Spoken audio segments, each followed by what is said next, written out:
So the saga continues on Donald Trump's supposed attempted trade war with China.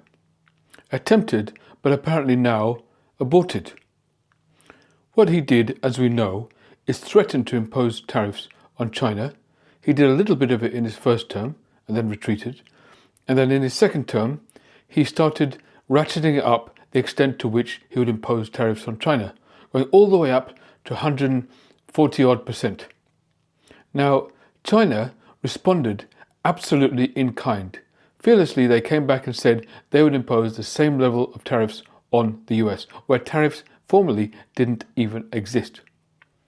They were very clear that there were no circumstances under which they would take this lying down. And they also responded with fighting talk. Here's a quote from the Ministry of Foreign Affairs of China.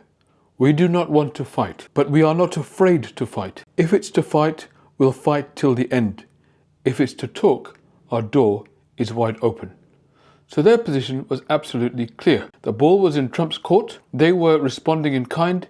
If Trump wanted to back down, then that was down to him. And Xi Jinping had made no calls to Trump.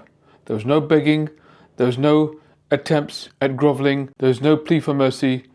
There was simply a stalwart response. This isn't on. We're not having it. We're responding in kind. If you want to talk and change things, you go ahead and do that. It's down to you. And what did Trump do? He backed down. He responded by saying that the tariffs are going to reduce significantly, but they will not be zero. That's all he was able to commit to. They will not be zero. So they're going to go so low as to get pretty close to that, but not quite. That's a pretty major capitulation. What's more, he said that he was going to be nice to them. He's changed his whole tone. I get along very well with President Xi and I hope we can make a deal. Otherwise, we'll set a price and hopefully they'll come here and they'll contribute. And if they don't, that's okay. Trump sounds like a completely different person when it comes to Beijing. I mean, just listen to him over the past 24 hours. We're doing fine with China. I'm not going to say, I'm going to play hardball with China. We're going to be very nice. We're going to be very good to China. So from this, we can learn something very significant and notable about Donald Trump. He responds to and respects people who have power over him. Whenever there's someone who has power over him, greater power than him, then he becomes a mouse before them. So he will respond to and bow down to the powerful.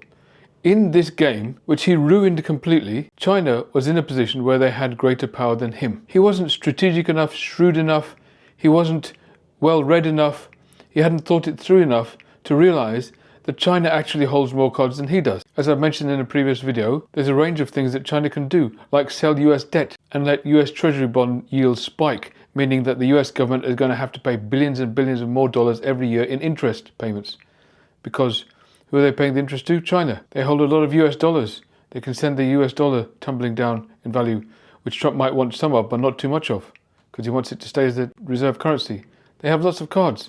Now, anybody who'd had any basic sense of economics would have known that before entering into this fight with China. But China started playing its cards, and so Trump backed down. He realized that they are in a position of power relative to him, and this is how he responds to people in power. People who have more power over him, he becomes meek in front of them, just as he has done now with China. But people who have less power relative to him, he has nothing but disdain for them. He looks down on them. And so that tells you what is a good way and not a good way to respond to Trump. Just look at how he behaved with Columbia University, for example. He gave them a series of demands, things they had to do in order to retain their funding. And what did they do? They capitulated. When they capitulated, what happened after that? He then made more demands on them. He didn't put them in some kind of special status. He didn't give them any positive in response to what they did for him. He then put more pressure on them. You see, at that point they revealed that their power was less than his. So he only had more disdain for them, not less. That's why other universities like Harvard are doing things differently. They realize that if you capitulate to Trump, it doesn't make your life easier. It actually makes it harder. It's exactly what's been seen with the law firms. A number of law firms who Trump singled out to attack completely cowed to Donald Trump, lay down before him, even offered to do pro bono work. And what happened then? Did Trump suddenly develop some newfound respect for them? Did he suddenly start singing their praises, help them earn more income, give them more government contracts? No, not a bit of it. He actually piled more and more pro bono work on them. He told them that they're going to have to shell out millions in their own fees in order to do more for him.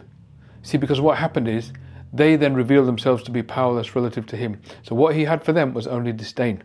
Those law firms, on the other hand, who were standing up to him, are gaining power, and he may end up disdaining them less at least, maybe even finding some way to respect them. That also tells you about his behavior on the world stage with world leaders.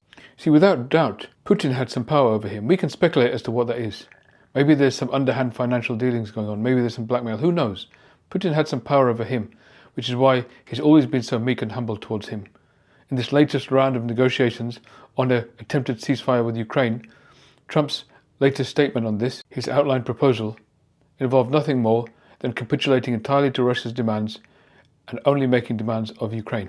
So again, he's very meek and humble before Russia, who has power over him, and now before China, who he's given power to. They didn't have power over him before, just a couple of months ago, but now they do. But then you look at countries that are powerless before him, countries that rely on the US. Probably top of that list right now is Ukraine. He has nothing but disdain for them. The powerless are the ones he has disdain for. That's why he treated Zelensky the way he did, with no respect in the Oval Office. It's also why he treats his other enemies in Western Europe and Canada with such disdain too, because they have less power than the US does. They have less power than he does. So he looks upon them with disdain. You grovel to the people who have more power than you, and you look upon those who have less power than you with disdain. That's how he sees the world. Interestingly, we can learn not only from these dynamics, we can also learn from the way in which people have attempted to change those dynamics. If you remember, Nancy Pelosi was Speaker of the House when he first became president. She did not stand for his rubbish. She stood up to him in the Oval Office, and as a result of that, he was never able to denigrate her. He couldn't even think of a nickname for her. She was unafraid of him. She didn't show herself to be powerless in front of him, and so he couldn't treat her with disdain like he could all his other political opponents. And look at Mark Carney right now in Canada. He has been unequivocal in his condemnation of Trump and his policies. He hasn't been very diplomatic about it. He's been absolutely plain speaking about the disaster that Donald Trump is to his country and to the world. Perhaps the most outspoken of all the foreign allies that Trump has, and understandably because of the threats Trump's made against Canada. But Carney won't back down. He's not trying to be meek. He's not trying to placate him. He's not trying to negotiate with him. He's just telling him like it is. This is unacceptable and nonsense. And what's happened in return? Trump has not been referring to Carney as the 51st governor. He's not been speaking of him with disdain. You see, because Carney has not shown himself to be somebody who is powerless in the face of Trump. This is the key metric for Donald Trump. Those who he considers to be powerful, as much or more so than him, he will show respect to and fear. And those who are less powerful than he is, he possesses for them only disdain. That is as much the case of individuals around him, his cabinet, officials in the government, as well as countries around the world. This is the paradigm of Donald Trump. This is the Donald Trump universe we are now in. To forewarn is to be armed. It helps us all to know how his mind works so that we can navigate this reality together. Thank you for watching my video. I'm a psychiatrist. I'm also interested in philosophy and public policy and politics. And I aim to make a number of videos about these subjects, and particularly the intersection between them. If you're able to like and subscribe to this channel, then it'll really help, and also put in some comments whenever you can. That'll really help the algorithm. It'll really help promote this channel to other people. Now, beyond that, we are all, unfortunately, at the behest of a very small number of people who seem to run everything these days. And we are all at the whim of a tech oligarch who could decide tomorrow to end a channel like this because it's not in their favor. And because of that, I've set up a kind of email newsletter, which you can subscribe to. At the top of the channel, you'll see a web address. Please go there and subscribe to my newsletter. That way you can stay in touch with the videos I'm making. At least we can keep the content flowing. So I hope you can do that. And I hope we can keep talking and also gain clarity, not just about what's happening right now, but how we can get through this, how we can improve things to make a better tomorrow together. Thank you.